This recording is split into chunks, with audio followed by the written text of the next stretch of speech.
You were born with individual strengths and a unique purpose. Don't let fears, false beliefs, or life's happenings diminish your influence. It's time to live and lead for impact. Host Kirsten Ross, expert of transformation, will help you defeat the drama and overcome the trauma that can stop you in your tracks. You'll gain focus, find confidence, and take bold action.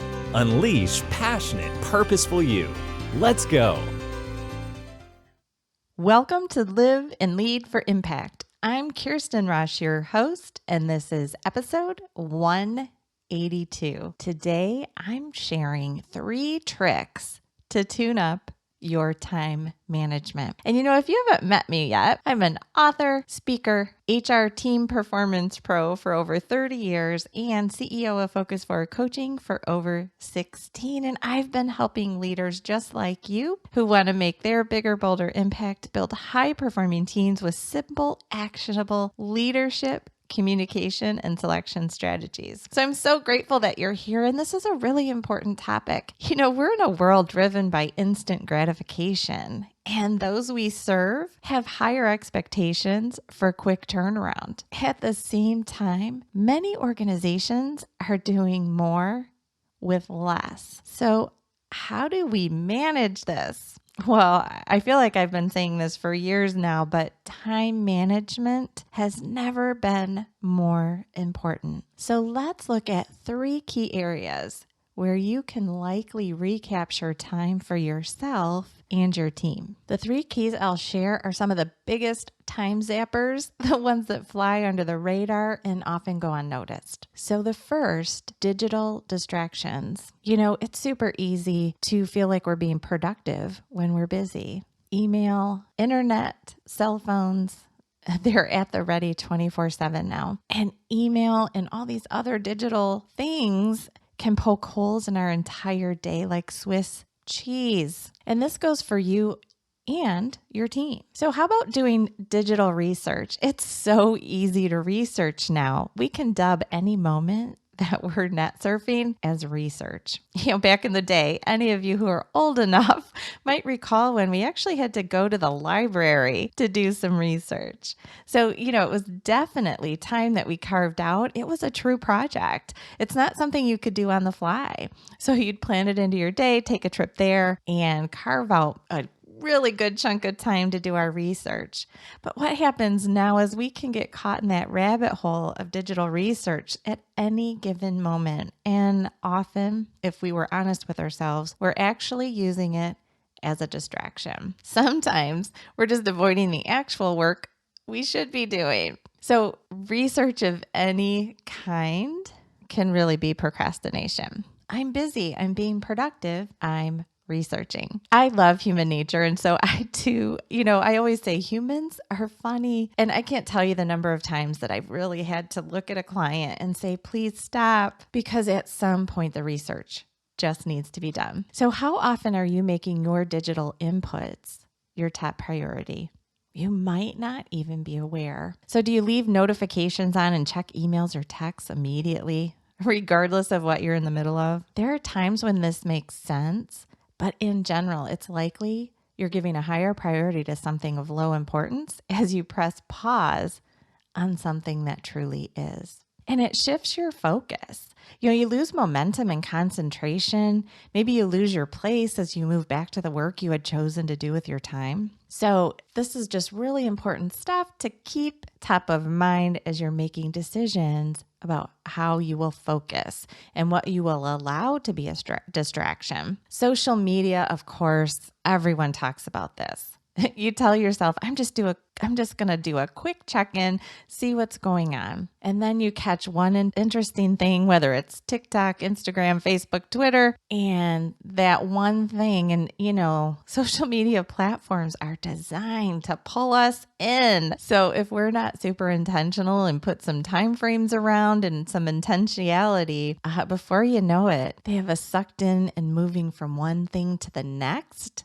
And all of a sudden, a few hours have gone by. And as a leader, Looking at employees and how they're spending time on their phones. Are you reluctant to hold them accountable? Do you have a policy about phone use, social media, those kinds of things? And if you have the policy, have you communicated it and are you holding them accountable? Again, it feels like just a minute here and there, but generally it's longer than a few minutes and they all add up. So the one key to recapturing your time is just being aware of digital distractions and how much time they're zapping. The next that I see so often is complaining without problem solving. So you sit in a meeting and people bring up challenges, or 2 or 3 employees. Now this happens a little less while we're remote working mostly, but we'll call it the water cooler time. People just start talking about, one thing after another and just kind of venting. But if that venting isn't turning into problem solving, it's not the best use of time, especially in meetings. And again, I've seen this over and over, so I share it here to place it on your radar as something to fix if this sounds familiar. You sit in meetings and someone brings up a problem. And either you never talk about solutions, everyone just kind of chimes in and says, oh, that is a big pain. Or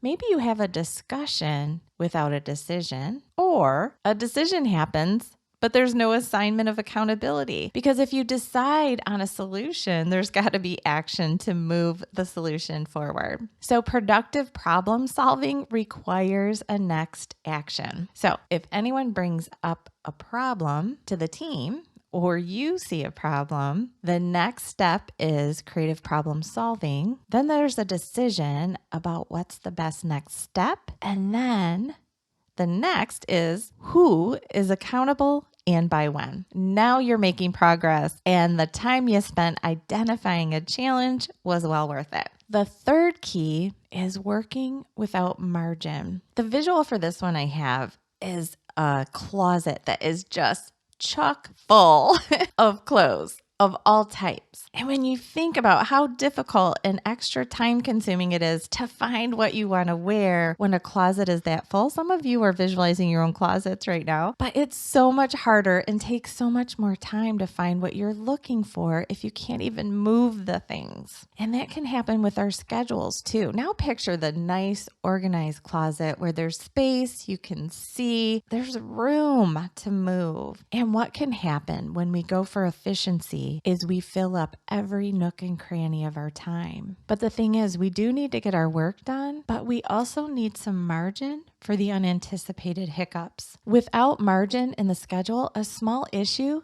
becomes even bigger. Let me give you an example from a client. They had done exactly this. They were a financial planning company, and they had filled every nook and cranny of every employee's day with meetings. So yes, many of these meetings were used to serve their clients. However, they left no room for margin, no time for training, no time to stay up on the latest trends, no time for process improvement, or at least talk about what had gone wrong and how to do it better, and no time built in for emergencies. One day the power went out. It shouldn't have been a super huge deal. But unfortunately, because their schedule was so tight, one day with no client meetings made it nearly impossible to reschedule the people who were supposed to meet on the day they didn't have power. No margin. So how do you think clients felt when they said, hey, we have to reschedule your meeting, we don't have power, and oh, see you in 5 months? That does not feel good. And there was the work that they were supposed to do in the nooks and crannies that would have existed in that 8-hour day. Where were they going to cram that work in? They didn't have even 10 minutes on the days coming up to squeeze in the work they missed for the one day they didn't have power. So this is a really concrete illustration. I will tell you, I told this team time and time again as they came to me with, here's an issue we're having, and oh, here's an issue we're having. And every single time I said, the reason you have this issue is you have no margin in your schedule. That's the bigger problem that needs to be fixed. So it feels like we're efficient when we're using all the moments, but you absolutely be realistic about, again, doing the work and then the planning and time that it takes to do the work really well. If you say that you're going to have this great trained team and invest in their continuing education, plan for that. That comes out of productive time of doing the work. If you offer vacation time, you have to plan that. You have to say our employees have X number of total work hours minus training time, minus meeting time, the time that you would meet as a team, minus vacation time, minus holiday time. When you subtract all of that times the number of employees you have, now you know how many productive hours you have to serve your clients, your patients, your customers. And those non-productive hours are very, very important for becoming more efficient as a whole and using the work time more productively. So the 3 tricks to tune up your time management, to recap: 1, take a look at your digital distractions. Let's not tell stories about how much research we're doing and how productive we are when we get down those rabbit holes, and the emails and the texts and the social media that can chunk out little pieces of time throughout each day. 2, complaining about problems without taking any time to do creative problem solving, decide what the next best steps are, and add in the accountability of who will do what by when.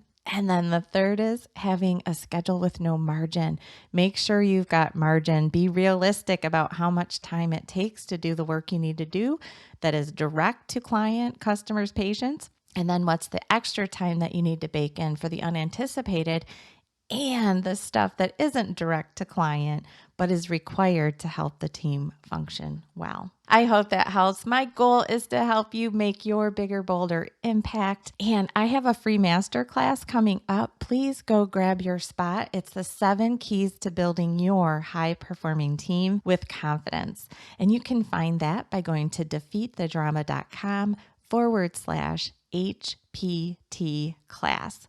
You can also find the link by going to today's show notes. Go to defeatthedrama.com, click on the podcast tab, and go to episode 182. Thanks so much for joining. Get out there, make it a great day, and make your bigger, bolder impact. I'm Kirsten Ross Vogel. Thank you so much for all the important work that you're doing in this world.